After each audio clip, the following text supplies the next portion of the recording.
হানিফ, তোমার আসলে এই বিষয়টা আমি যদি যতটুকু বিকাল থেকে এখানে ঘুরে ফিরে যে পরিস্থিতিটা বুঝলাম, আমার এই যে হাতের এই ডান পাশে কিন্তু রক্ত পড়ে আছে, তারপরে দরজার সামনে এখনো রক্ত দেখা যাচ্ছে এবং ওই যে চৌকাঠের মতো রক্ত দেখা আছে। তার মানে তার স্বীকারোক্তি এবং ভাষ্যমতের সার্বিক বিশ্লেষণ করে যে বিষয়টি অনুমান করা যাচ্ছে যে তাকে ফোন করে ডেকে এনে এখানে পরিকল্পিতভাবে, আমার মনে হয় যে 5-6 জন লোক এখানে ছিল এবং পরিকল্পিতভাবেই তাকে বাহিরে আঘাত করা হয়েছে। এবং এই যে মটকাটা ভাঙা, আমার মনে হয় যে এখানে ধস্তাধস্তির এক পর্যায়ে মটকার উপরে পড়ছে, তারপরে যে এখানে রক্ত আছে, তারপর তাকে এখানে যখন আঘাত করলে সে মাটিতে লুটিয়ে পড়লে তাকে কিন্তু ধস্তাধস্তি করে ঘরের ভিতরে নিয়ে যায়। তারপর ঘরের ভিতরে নিয়ে গিয়েই কিন্তু তাকে যেভাবে বলা হয়েছে যে 4 টুকরো, আসলে যে যদি 4 টুকরো হইলে 2টা হাত 2 টুকরো হয়, 2টা পা 2 টুকরো, তাহলে এখানেই 4 টুকরো হয়। তাদের ভাষ্যমতে হবে 6 টুকরো, কারণ মাথাটা থেকে বডিটা আলাদা করে দেওয়া হয়। তাহলে বডি, মাথা 2 টুকরা, আর 2টা পা 2টা হাত 4 টুকরা, মোট 6 টুকরা করে। তাদের কথা অনুসারে 2টা পা এক বস্তায়, 2টা হাত এক বস্তায়, মাথা এক বস্তায় এবং পুরো বডিটা এক বস্তায়, মোট 4টা বস্তায় এই 6টা টুকরাকে নদীতে ফেলে দেওয়া হয় সকালবেলা বেলা 11টা-12টার দিকে। কিন্তু 2টা হাত স্থানীয় লোকজন এবং জেলেদের তৎপরতায় উদ্ধার করা সম্ভব হয়। তবে যে নারায়ণগঞ্জ থেকে যে ডুবুরিরা এসেছে তারা পাক্কা 2 ঘন্টা নদীতে অভিযান পরিচালনা করেছে, সেখান থেকে কিন্তু তারা কোনো কিছু উদ্ধার করতে সক্ষম হয়নি।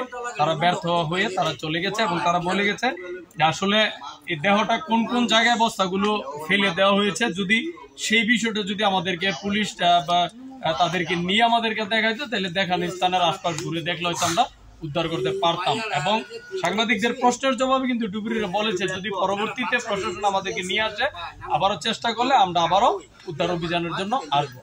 ঘটনার দিন আমরা যে মেসেজটা পেয়েছি যে ঘটনার দিন আগেই সন্ধ্যাবেলা 2টি সন্তানকে কিন্তু শাহবৃদ্ধি স্মৃতির বাবার বাড়িতে রেখে আসে, তাহলে এখানেও কিন্তু প্রমাণ হয় যে ঘটনা পরিকল্পিত।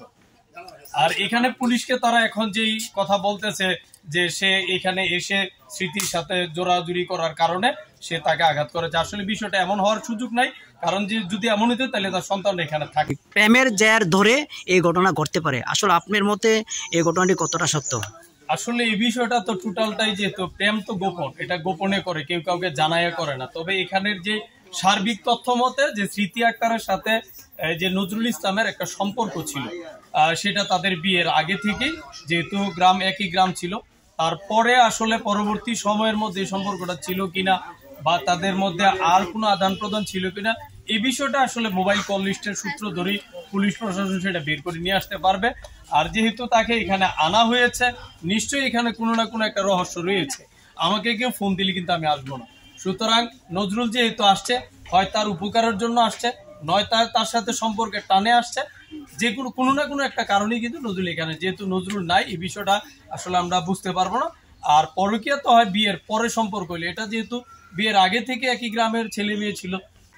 আচ্ছা, আরেকটা প্রশ্ন, এখানে এলাকাবাসী কিন্তু অনেকেই জবানবন্দি দিয়েছে, বিভিন্নভাবে বক্তব্য দিয়েছেন, তাদের বক্তব্যে আপনারা আসলে কিভাবে নিচ্ছেন? কিভাবে? সবার কিন্তু একটাই কথা যে 2 জন মিলে এই ছেলেটাকে এইভাবে হত্যা করা সম্ভব না।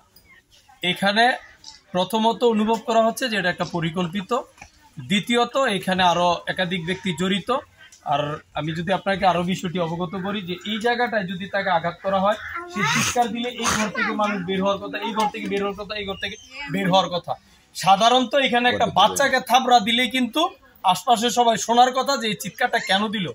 আর সেই জায়গায় এই যে এত ঘনবসতিপূর্ণ 4টা-5টা পরিবারের কেউ কিন্তু এই বিষয়টা নিয়ে কোনো মুখ খোলে না এতদিন। আমরা জানি যে অপরাধ যে করে এবং অপরাধকে যে সয়, দুজনেই কিন্তু সব অপরাধী হয়।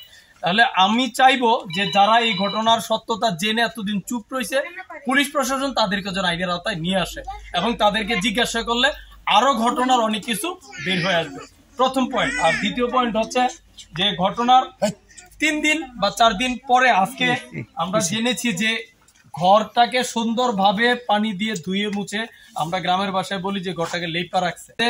বিভিন্ন নারীদেরকে নিয়ে যেটা বলে তালিমের আয়োজন করা হয়েছে, খিচুড়ি বিতরণ করেছে এবং এই এলাকার বিভিন্ন মসজিদে কিন্তু মিলাদের আয়োজন করেছে। এটা অনুমান করা হয় যে এই যে স্মৃতি আক্তার, যে আমার এই যে নজরুলের হয়তো আর কোনো খোঁজ মিলবে না, কিন্তু তাকে যে বেহেশতবাসী করে, সেই যে তার আত্মার মাগফিরাত কামনার উদ্দেশ্যেই কিন্তু এই স্মৃতি আক্তার কিন্তু এই দুইটা ধর্মীয় কাজ করেছে। হানিফ, আমি যদি আপনাকে আরো একটি বিষয় জানিয়ে রাখি, ঠিক সেম ঘটনায় কিন্তু তিতাসের সাগরফেনা গ্রামের জান্নাতুল ফেরদৌস জান্নাতকে হত্যার পর 6 টুকরা করে নদীতে ভাসিয়ে দেওয়ার পর তার প্রেমিক মুন্নাও কিন্তু বাড়িতে এসে দুরূদ শরীফ পাঠ করে কিন্তু সে ঘুমিয়েছিল, যেটি সে ডিবির কাছে স্বীকারোক্তিমূলক জবানবন্দি দিয়েছে। তো আজকের ঘটনাও কিন্তু ঠিক একই সূত্রে গাথা আমার কাছে মনে হচ্ছে। ধন্যবাদ আপনাকে এই সুন্দর তথ্যগুলো আপনি দেওয়ার জন্য। পরবর্তী সঠিক তথ্য আমরা প্রশাসনের মাধ্যমে জানতে পারবো, তারা কিভাবে বা কী তথ্য জবানবন্দি দিবে সেই জবানবন্দি আপনাদের মাঝে তুলে দেব।